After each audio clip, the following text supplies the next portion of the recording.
Hola, bienvenidos al canal de Estu Medicus, donde nos dedicamos a la medicina y a la educación. Y esta vez vamos a continuar con los temas de fisiología y comenzamos con las bases de la fisiología, que es la fisiología celular, con el tema de líquidos corporales y composición corporal. Muy bien, entonces este es uno de los excelentes, este es un video dedicado más bien a comenzar con el estudio de la fisiología. Es ideal para comenzar con este video y bueno, claro, está recomendado que veas el anterior de homeostasis, que es el principio de toda la fisiología. Perfecto, entonces vamos a continuar con el tema de fisiología celular, compartimentos líquidos, que es el tema por el cual vale la pena comenzar a abordar el estudio de la fisiología. Muy bien, por el agua, que es lo más sencillo. Nosotros somos seres que estamos compuestos principalmente por agua. Y esto tiene mucha importancia clínica. ¿Por qué? Porque como médicos vamos a tener varias enfermedades. Entre ellas, una de las más comunes es la deshidratación. Y varias causas de deshidratación hay, pero una de las que se presenta con mayor frecuencia es la gastroenteritis, ya sea infecciosa o no infecciosa, es la llamada diarrea. Vamos a tener casos de deshidratación, y esto es crucial en pacientes de pediatría, en pacientes pediátricos. En niños es muy importante este tema. Este tema también es muy importante en pacientes hospitalizados y que estén canalizados por una sonda intravenosa, ya que el manejo de líquidos es muy importante y puede poner en riesgo su vida si no está bien manejado el balance de líquidos. Entonces, en pacientes hospitalizados y canalizados es importante tener el balance de líquidos. La desnutrición también, vamos a tener alteración de los compartimentos en casos de la desnutrición, que veremos más adelante, y en enfermedades metabólicas. Esto toma importancia en esta epidemiología local, que estamos hablando de países latinoamericanos, especialmente México, de que existe una gran prevalencia de una enfermedad metabólica llamada obesidad, que es la puerta de entrada a más enfermedades metabólicas. Y esto tiene que ver bastante con la composición corporal. Por eso es tan crucial comprender este tema. Ahora, vamos a hablar del agua. Nosotros estamos constituidos principalmente por agua. De hecho, el 60% de nuestro peso corporal es agua. Y el otro 40% está constituido por masa magra y masa grasa. La masa magra incluye músculos, huesos, tendones, etc. Todo lo que es sólido, y la grasa. Entonces, estos dos constituyen el 40%. La grasa es muy importante. Fíjense que toma un lugar bastante crucial en este tema.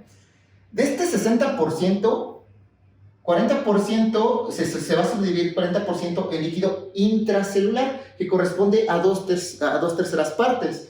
El líquido intracelular es el líquido que se encuentra dentro de las células, y el otro 20% corresponde al líquido extracelular, el cual corresponde a una tercera parte aproximadamente, y esto se encuentra fuera de las células. El líquido extracelular difiere mucho del líquido intracelular, y ya veremos más adelante esa parte. Ahora, este líquido extracelular va a subdividirse en un 15% de líquido intersticial. ¿Qué es el intersticio? Bueno, tenemos dos células, y en medio de las células hay líquido, así de sencillo, ¿no? Entonces, el líquido que se encuentra entre las células es el líquido intersticial, y ese espacio se denomina intersticio. Y el líquido que se encuentra dentro del sistema cardiovascular, es decir, dentro de todos los vasos sanguíneos, es el líquido intravascular, y corresponde aproximadamente al 5%. De aquí también existe otra parte que alguna bibliografía menciona, que es el líquido transcelular, que es líquido que se encuentra rodeado por epitelios que no tienen comunicación con el exterior. Ejemplo, líquido cefalorraquídeo y líquido sinovial dentro de las articulaciones, que no tiene una dinámica tan compleja y no tiene una comunicación con el medio externo. Entonces, por eso se denomina líquido transcelular, pero su cantidad es mínima a comparación de todos los otros compartimentos. Ahora, este 60% de agua corporal puede variar por estos factores, por el sexo, la edad y, claro, la composición corporal, especialmente de grasa. El sexo, claro que sí hay diferencias entre el sexo biológico de hombres y mujeres. Los hombres están constituidos más cercanos a un 60% de agua corporal que las mujeres. Las mujeres fisiológicamente tienden a acumular un poco más de grasa. Entonces, su agua corporal puede disminuir a un 50% por la cantidad de grasa que puede llegar a acumular. La edad. Los niños están formados principalmente por agua, entonces la edad también es importantísimo. Ellos tienen menos masa y más agua, por eso es tan fácil que se deshidraten y tengan una enfermedad los niños. Entonces, la edad es muy importante, no es la misma la composición de agua de un adulto al de un niño. Y la grasa, claro, en personas obesas, por ejemplo, como tienen más porcentaje de grasa, disminuye el porcentaje de agua corporal total. Entonces, vemos que la composición corporal puede variar un poco dependiendo la persona, por eso es importante los seguimientos. Ahora, en pantalla les estoy poniendo les va a aparecer un estudio, que es el estudio de bioimpedancia, que sirve para ver precisamente composición corporal y calcular los porcentajes de grasa y de músculo en determinadas personas. Este es un estudio muy importante que se utiliza en fisiología, sobre todo en enfermedades metabólicas, para poder dar seguimiento y diagnóstico a los pacientes, ¿no? Entonces, desde ahí podemos ver su importancia clínica. Ahora, vamos a poner un ejemplo para comenzar a dimensionar los volúmenes, porque es bueno dimensionar los volúmenes. La persona estándar es de 70 kilogramos, ¿no? Entonces, ese 60% de los 70 kilogramos correspondería a 42. Recordemos que en agua, 1 litro es casi equivalente a 1 kilogramo, entonces por eso tendríamos 42 litros. Entonces, de ese 60%, 40% correspondería de estos 42 litros, que es el 60, tendríamos 28 litros de líquido intracelular y 14 litros de líquido extracelular.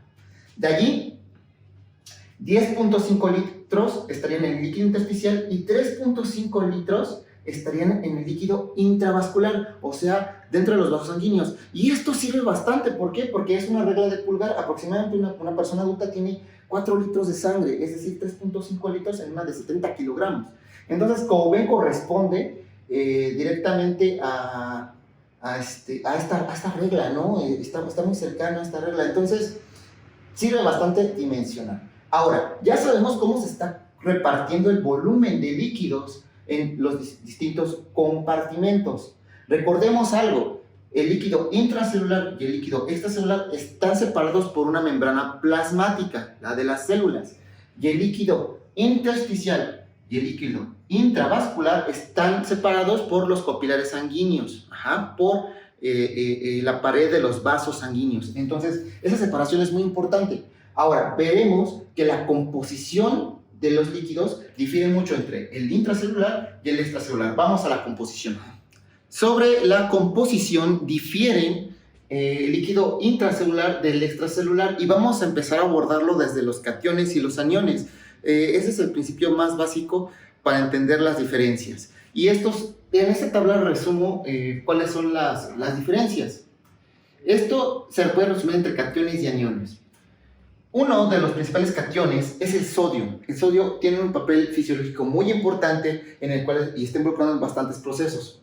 El líquido extracelular tiene una concentración de 140 milequivalentes por litro y está realmente en un rango, más que en una cifra fija. Está en el rango de entre 135 y 145. Entonces, por eso le pongo el más menos 5, ¿no? Es un rango fisiológico en el cual se encuentra el sodio, claro que puede depender de cada laboratorio, ya hablando de decisiones clínicas.